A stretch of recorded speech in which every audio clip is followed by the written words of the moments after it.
Hi there. Welcome to a new episode of Branding with Friends, the show where branding meets key business topics. Here you're going to learn tips straight from the experts on everything from podcast hosting to business mindset to content marketing. We focus on what you can do right now to use these topics, plus the power of branding to attract your ideal clients. I'm your host, branding expert Annie Franceschi of Greatest Story Creative. I help service business owners tell their story and show their value through clear messaging and consistent branding. I'm also a former Disney storyteller, professional speaker, and the author of two best-selling books, Establish Yourself and Permission to Try. And today, I am super excited to introduce you to one of my new friends in the business world. If you would love to have a more streamlined and organized business, you're going to love today's episode. My guest today is the incredible Ashley Pendergraft. Yay, Ashley. Ashley is an Airtable and Zapier consultant. Through her company, Do the Damn Thing, she primarily works with feminist and neurodivergent online business owners to help them use Airtable to manage their group programs, memberships, and masterminds so they can deliver low-fit, high-touch, and automated experiences. Welcome, Ashley. I'm so glad you're here. Yes, I'm so excited to be here. Thanks for having me. Yeah, absolutely. And so a lot of our episodes are kind of about general topics, but today you have come to talk to us about your wheelhouse or one of your zones of genius, which is a program called Airtable. So Yes. I've been curious. I was just telling you that I had hopped into Airtable, didn't know what to do with it, and popped right back out. So teach us, for those of us who've never heard of it or been curious about it, what is Airtable? Yes. So Airtable is a software that is basically what it is a database. So it looks like a spreadsheet kind of on face value, but it's way more powerful than a spreadsheet. It's the familiarity of a spreadsheet, but the complexity of a database. So really what that means is that Airtable can be your like source of truth for so many different things in your business. So I am excited to talk to you offline about how you can use Airtable to like organize the branding with friends, like workflow of everything as well. But really, I'm a systems and automation expert that uses zero spreadsheets at all and has everything inside of Airtable. So it can really replace a lot of those things that like feel organized, but actually aren't as like robust as that possibly could be in inside of Airtable. Yeah, it's like getting all those spreadsheets to like talk to each other, work Exactly. harmoniously, work automatically without that heaviness, right? Of the Yep. updating and the this and the that. Well, I'm so excited because we're going to be doing more and more episodes. I'm getting lots of questions about how to have a more streamlined business, a more automated business. And this is Sure. such a good episode for that. So, okay, we know that a little bit more about what Airtable is. You had mentioned it replaces a lot of things. So, what can using a program like Airtable replace that you may already have in a service-based business? Yeah. So the biggest thing is spreadsheets. Like we said, spreadsheets don't really talk to each other. They're not very harmonious. In Airtable, everything talks together. And for if you have like a content calendar, for example, sometimes you have a table that has like the list of posts, and then you kind of in another table make this like you stretch out the cells to make it look like a calendar, and it can look really pretty, but they don't talk to each other. So if something updates in one, you have to manually update it in another. With Airtable, you can flip between things like grid view and calendar view and like the Trello Kanban view. So it's really robust in that way. So spreadsheets is a huge one. And one of the big ones is Google Forms. Whenever I see a Google form, I cringe because they're just so much better inside of Airtable. They have an integrated like form. You can build out Airtable forms, but what's beautiful about those is that the data, you can see it all on the back end of what's called your little Airtable base. So instead of it living in your Google Drive, like all of this amazing rich data that you're collecting in this form, living in a Google Sheet hidden in your Google Drive, instead it's in one central place in Airtable that's really easy to find and link to other pieces of data. So a lot of the Google suite, it kind of eliminate for you. Well, and so many of us use those things and feel like, I like how you said, feel like you're organized, but what if it could Yeah. be better? What if it could all be on one place? I love that. And remind me too, it's been a minute since I've looked at Airtable. Like, is there a free option still? Or, Yeah. how do you get started with Their that? their free plan is great. You can absolutely get started on the free plan, and that's what I recommend.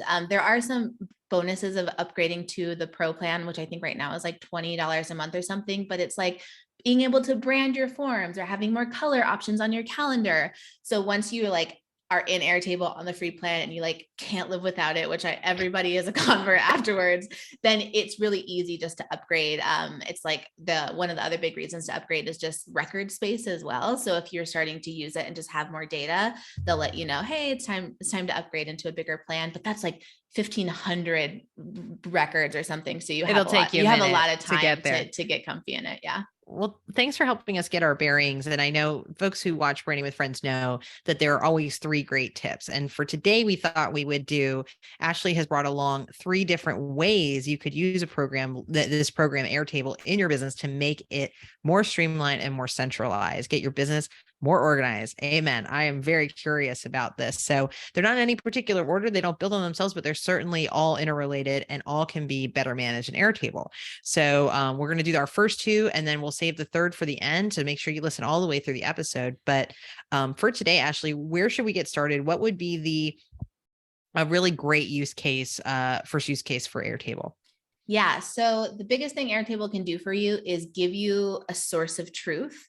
And one of the easiest things you can do, and it makes you feel like so pro, is automating all of your sales into like a sales hub. So in Airtable, you can have these different hubs that are kind of like different departments. So you'd have what's called a sales hub, and you click that open, and every sale across your business would all be in one central spot, which like sounds pretty straightforward, but a lot of us don't have that because we have Thrivecart for our group programs, and we have Dubsado for our one-on-one, and maybe we have Acuity for book calls.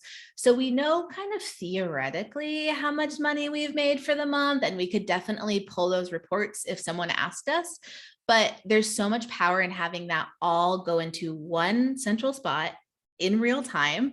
And it's super easy to set up. So you use, we mentioned it before, Zapier, which is an automation software that helps things like talk to each other. So we say, when a Thrivecart sale comes in, add it to my sales log. When the Acuity sale comes in, add it to my sales log. Then you can like group by month or group by product. And in real time, you can start to analyze your data. So we want to centralize everything so then we can analyze it, right? So that's really one of the biggest, it's like the simplest thing to set up is just putting it all in one place, but that's fantastic. And they have amazing automation capabilities as well, which this is like the nerdiest thing. But if you have payment plans, you know how horrifying it is to like project those. And like you have the spreadsheet that like you fill it out, and if someone cancels, like those projections are just really tough to maintain. Inside of Airtable, they have their own automation, so you can say populate four projected payments into the future.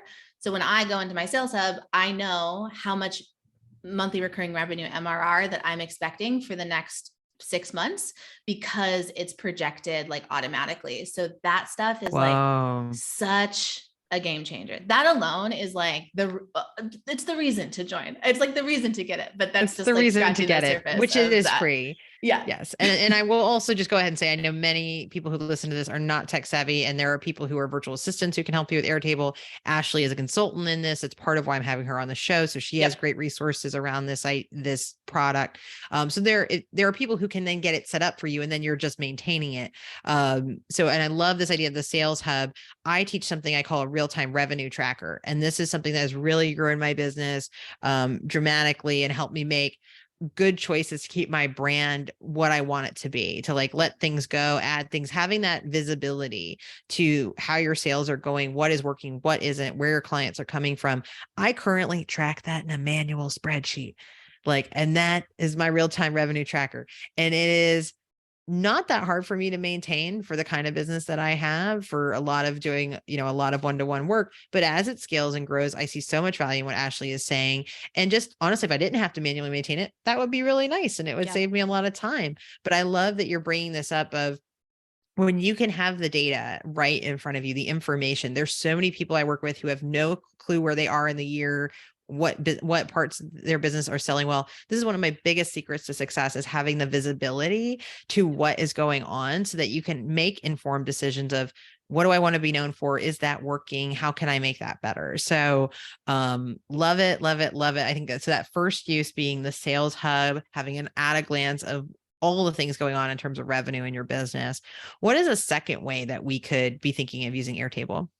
Yeah. So going off of the sales log. So when you have all your sales in one place, a lot of us launch. Launching can feel super heavy, super stressful. And one of the things, like, we just don't know what's going on in a launch. We either have to wait for our VA to wake up and like refresh the sales in the spreadsheet, all of that. So because we have all of that stuff automatically in our sales hub, we can send that over into what's called a launch hub. So you can start to see we're building out. Airtable becomes your centralized source of truth for everything. So if you pop open a launch hub, you can see over time. I've had 2 launches this year. So I have a little launch table, just like a spreadsheet tab, and it has the launch name, the launch dates, and then all of those launch sales are connected to that launch. So I can see now how many sales I made in March, how many sales I made in October for those launches, compare them. So having that launch hub happen and have that update automatically is something that when you're in launch mode, you don't want to be thinking about that stuff. You want to be like celebrating and selling. Like those are the 2 things you want to be focusing on. So if your systems can automate the numbers and the metrics, then that's huge. We also, in your launch hub, you can organize your content. And that's a really big thing you can do in Airtable. If you are organizing content inside of a spreadsheet, Airtable is like, you got to move into it. It's just way more robust. And one of the biggest things is Airtable fields.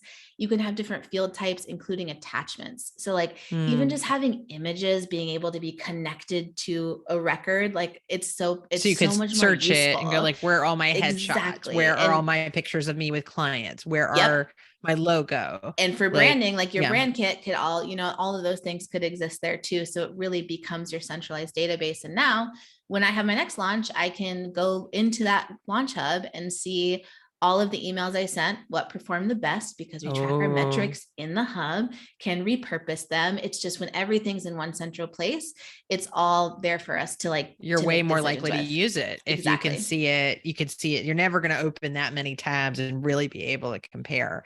Yeah. I love that sort of segmented use case, because there's the sales, it's the broader thing, but then it's like you're launching a program and then you can see not only sales, but also, as you said, content, email marketing. I was curious about that, like whether you could see like the open rates and kind of how things went. How many times I know I've been like, what email did I send? Where was that?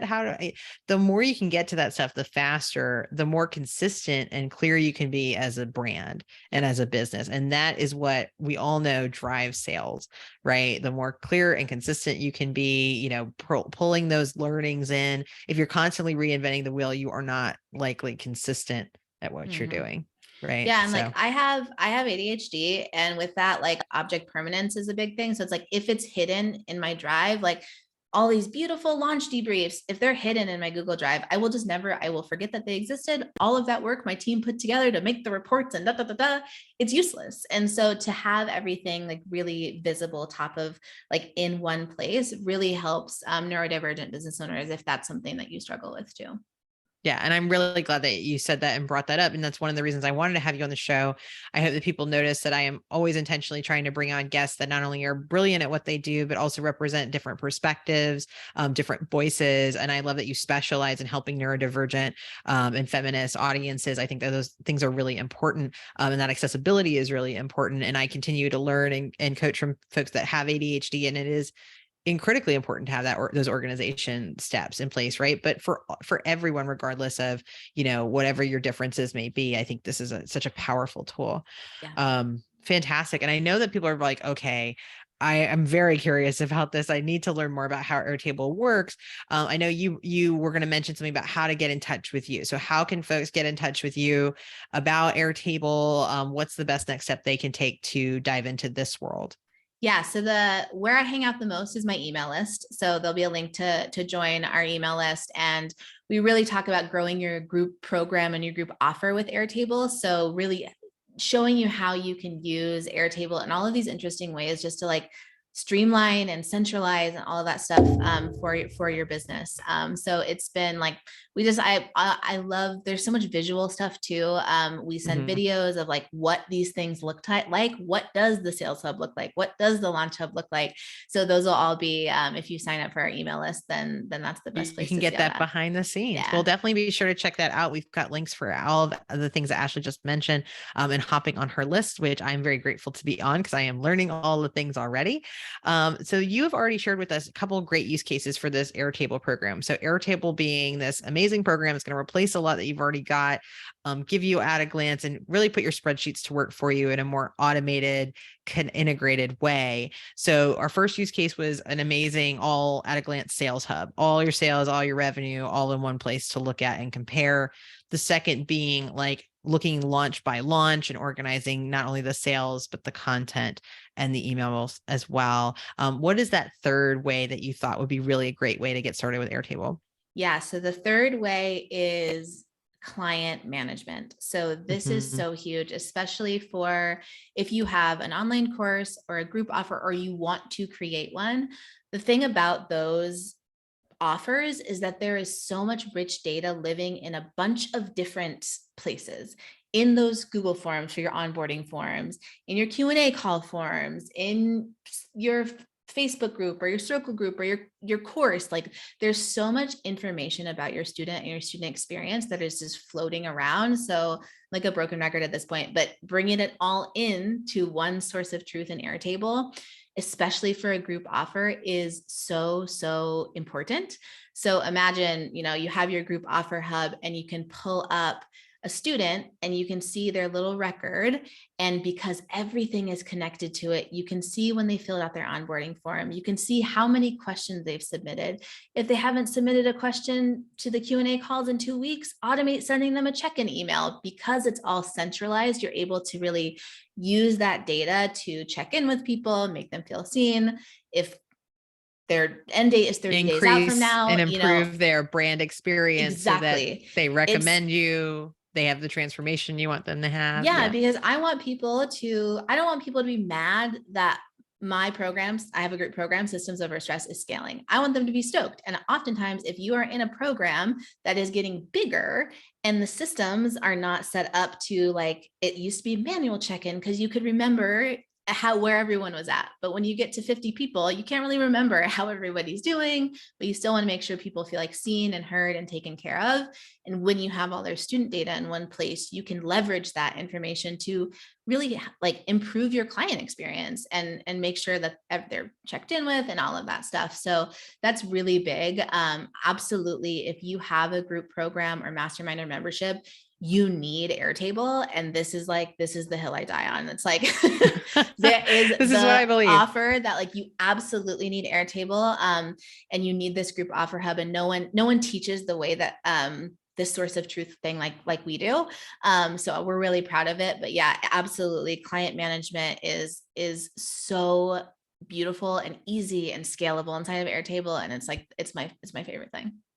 Well, I love it. And I think it's so important. I'm always teaching people to brand their client experience, to care about it, to have a great process for it. There's a lot of like, how you do welcome gifts, how you present your stuff visually with your logo and your fonts and your colors and your confidence.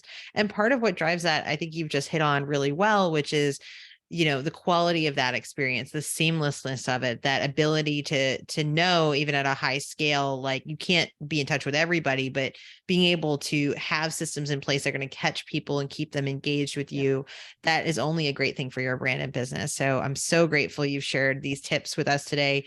So the sales hub, the launch hub, and the client management, across one or more of those things, you can totally transform your business. And if this episode has gotten you thinking about wanting more clarity and consistency about how you are branding yourself and how you are showing up as the expert, you can always grab a free consult with me about done for you branding services or business coaching at greateststorycreative.com. Ashley, I'm so glad that you came and joined us. Thank you so much for sharing your wisdom. Many thanks to my guest, Ashley Pendergraft of Do the Damn Thing. Thank you for having me. Absolutely. We hope that you guys enjoyed yet another episode of Branding with Friends.